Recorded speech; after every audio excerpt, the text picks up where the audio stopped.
before we delve deep into it, just shed more light on the fund and perhaps the operations. All right. Thank you for having me in your studios. The Namibia Building Workers Pension Fund is basically a pension fund that was started in the 1990s with the sole purpose of providing pension and retirement benefits to workers employed in the construction sector. It has, believe it or not, been in existence for that long. It's just that it was not popularized enough back then, but it's very much a quite important part of the construction sector. Yes. So the umbrella, I mean, the fund is an umbrella for the construction sector. Is that all you cater for? And also, why do you think that it hasn't gained much prominence or hasn't been popularized over the years? Okay. Yes, it is, number one, it is an umbrella fund. Basically, what that means is that it can host other pension funds under it. That's what the whole term umbrella fund comes in.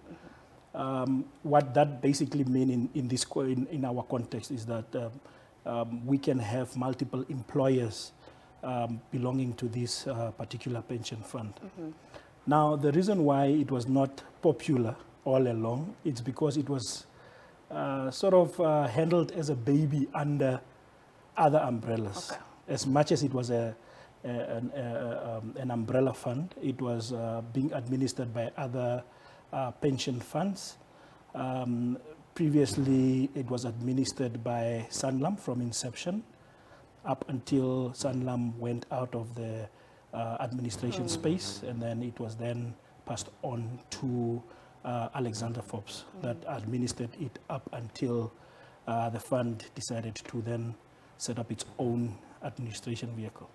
This pension fund was, as already indicated, was set up for the construction workers. However, the fund has taken necessary steps to expand basically the horizon and the focus of this fund. We have started catering to industries that are sort of closely related to the construction industry. Such as the engineering sector, for instance. Obviously, this is a sector that depends on the construction sector. And most of the time, work in those industries are also precarious in nature. They are not long-term work. Yes. Let's just shift the focus a little bit in terms of, I want to particularly touch on the issue of unclaimed benefits. Yes. Historically, of course, the fund has also had a relative large amount of unclaimed benefits. Why, what would you attribute this to, number one, and also how have you dealt with it in the past? Okay, yes, I have to agree with you that one of the major issues that is always flagged by the regulator, being NAMFISA, is always the high numbers of unclaimed benefits held by the fund. However, one needs to understand that this is kind of a unique pension fund. Not all pension fund administrators would be willing to address or to cater to the construction sector. Due to the fact that it is precarious in nature, and that makes it very difficult to administer such a fund. However, because this particular pension fund was set up for this sector, we needed to find ways around that, and in order for us to meet our goals.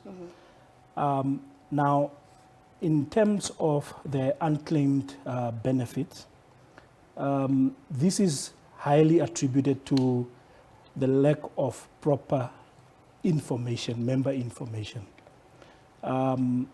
If a member joins the fund, let's say 5 years ago, a lot of things change. Contact numbers change, addresses of these particular members change, and 5 or 10 years down the line, when you want to get hold of these members, it makes it very difficult to trace them. To trace them, and in order for us to obviously honor our obligation, which is to return these funds back to the members as a benefit, because that is obviously one of the biggest requirements of a pension fund. Yes. So just give me a time frame. I know you mentioned some sort of like 5 to 10 years or so, but how long does it usually take for a member, or perhaps give a practical example, how long it has taken for a member to actually come and claim for their benefits? Well, there are members that this fund has actually sat with members' funds for very, very long time, for a very long periods. We have members that have even gone as far as 20 years, and we have located them as we speak. Okay. And some of them were actually even shocked when we contacted them for them to actually come and complete the necessary forms so that they can receive their benefits. They were so shocked because most of them were being deducted a certain fee. But they don't know who's But they deducting don't them. know where this money is actually going to. All that they see is just on their pay slip. It's written pension. Whether this pension is GIPF or whoever, they have no clue whatsoever. So they actually depended on us locating them. Otherwise, they would not even have known that there is such a benefit that is owed to them. So we have members that have actually remained unclaimed for very extensive periods. And, and of course, right now you are also still calling on beneficiaries to come and claim their benefits, the members thereof. Is the cycle still continuing? And perhaps also just give us the number of unclaimed benefits to date, and perhaps also just the amount compared to last year. Okay. When we started with the self-administration process, that was in 2022, we obviously took over data from the previous administrator, which included a high number of unclaimed, which were in the region of 2,700 unclaimed members. However, with efforts that we have made, efforts that include starting up a campaign to try and find these members, we have managed to locate over 1,500 members, and we have managed to pay a little over 800 of these 1,500 members that we have located. But this exercise still continues because we have to ensure and we have to prove to, first of all, ourselves as a pension fund and also to the regulator that we have done all that we could to locate these members before we then obviously, as obligated by the relevant act, to then transfer these funds to the Master of the High Court. Just in addition to that, I would like you to expand on some of the activities that are ongoing to make sure that you allocate these particular members. Of course, you also implemented a hands-on approach to improve administrative activities and also created another body in charge of these particular activities. Can you just shed more light on this and how they ought to, improve the services? All right. The trustees of the board made a very conscious decision when they realized that the problems that are being raised by the regulator have been going on for quite a long time. One of them obviously being the issue of the high number of unclaimed benefits. They took a decision to do what we call self-administration.